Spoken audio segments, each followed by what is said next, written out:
Di sini saya akan mempresentasikan tentang proyek warga negara.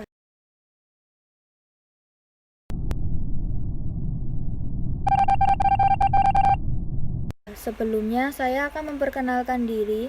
Perkenalkan, nama saya Umi Syasabira dengan NIM A510-2090 dengan identitas kelas 1B. Adapun beberapa masalah yang berada di lingkungan masyarakat saya. Pertama, tanah longsor. Kedua, banjir. Ketiga, sering terjadinya pelanggaran rambu-rambu lalu lintas. Keempat, pencurian tanaman bunga. Namun di sini saya akan mengangkat topik tentang pelanggaran rambu-rambu lalu lintas yang sering terjadi di lingkungan masyarakat. Hukum atau pelanggaran norma sosial.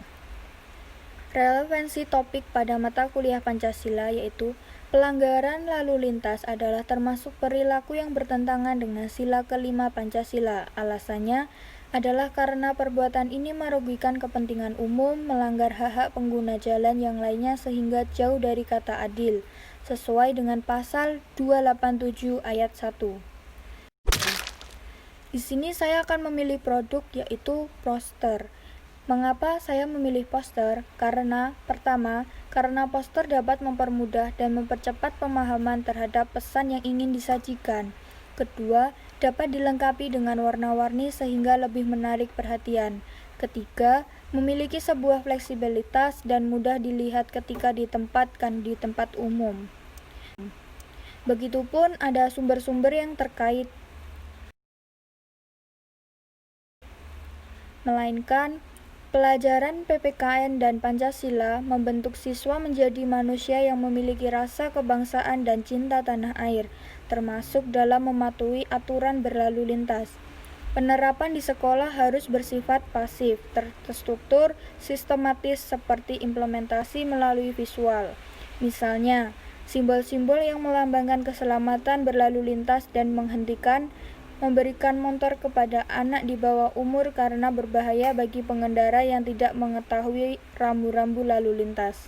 Rambu lalu lintas merupakan simbol yang telah memiliki kekuatan hukum tetap yang wajib untuk diikuti, dipatuhi, dan setiap pengguna jalan.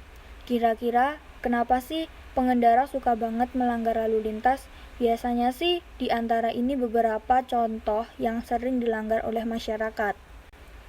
Pertama, kurangnya kesadaran untuk tertib berlalu lintas. Kedua, selalu mengulangi kesalahan yang sama karena nggak punya rasa tanggung jawab.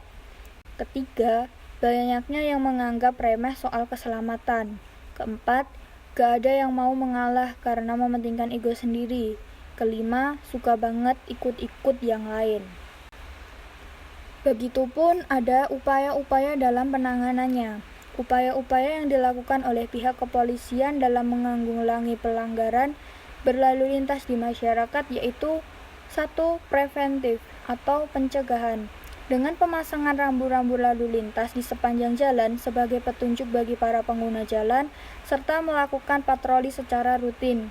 Sedangkan upaya represif atau penindakan adalah pembinaan yang dilakukan pihak kepolisian saat melakukan penilangan. Menurut Undang-Undang Nomor 22 Tahun 2009 tentang Lalu Lintas dan Angkutan Jalan yang disahkan DPR pada 22 Juni 2009. Yang pertama, adanya pengendara bermotor yang tidak memiliki SIM, yaitu pada pasal 281. Yang kedua, yaitu berkendara bermotor yang memiliki SIM namun tidak menunjukkan saat razia, yaitu pasal 288 ayat 2. Ketiga, pengendara bermotor yang tidak memasangi tanda nomor kendaraan, yaitu pasal 280. Keempat, setiap pengendara sepeda motor yang tidak mematuhi persyaratan teknis yang layak jalan seperti spion, lampu utama, lampu rem, klakson, pengukur kecepatan dalam pasal 285 ayat 1. Kelima, setiap pengendara mobil yang tidak mematuhi persyaratan teknis seperti spion, klakson, lampu utama diatur dalam pasal 285 ayat 2. Keenam, setiap pengendara mobil yang tidak dilengkapi dengan perlengkapan berupa ban cadangan, segitiga pengaman, dongkrak pembuka roda, diatur dalam pasal 278.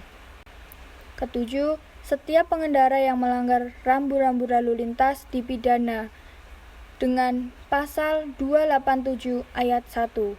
8. Setiap pengendara yang melanggar aturan batas kecepatan paling tinggi atau paling rendah akan dikenakan pasal 287 ayat 5. 9. Setiap pengendara yang tidak dilengkapi surat tanda nomor kendaraan bermotor atau surat tanda coba kendaraan dikenai pasal 288 ayat 1. 10. Setiap pengemudi dan penumpang yang duduk di samping pengemudi mobil yang tidak mengenakan sabuk dikenakan pasal 289.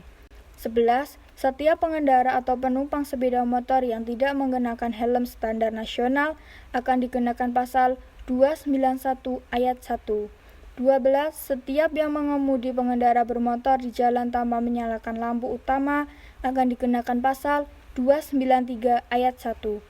13. Setiap orang mengemudi sepeda motor di jalan tanpa menyalakan lampu utama pada siang hari akan dikenakan pasal 293 ayat 2.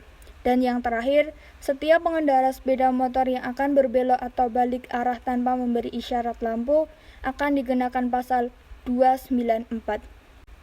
Begitupun ada langkah-langkah 5M dalam menyajikan, yaitu pertama, menentukan topik masalah yang akan diangkat.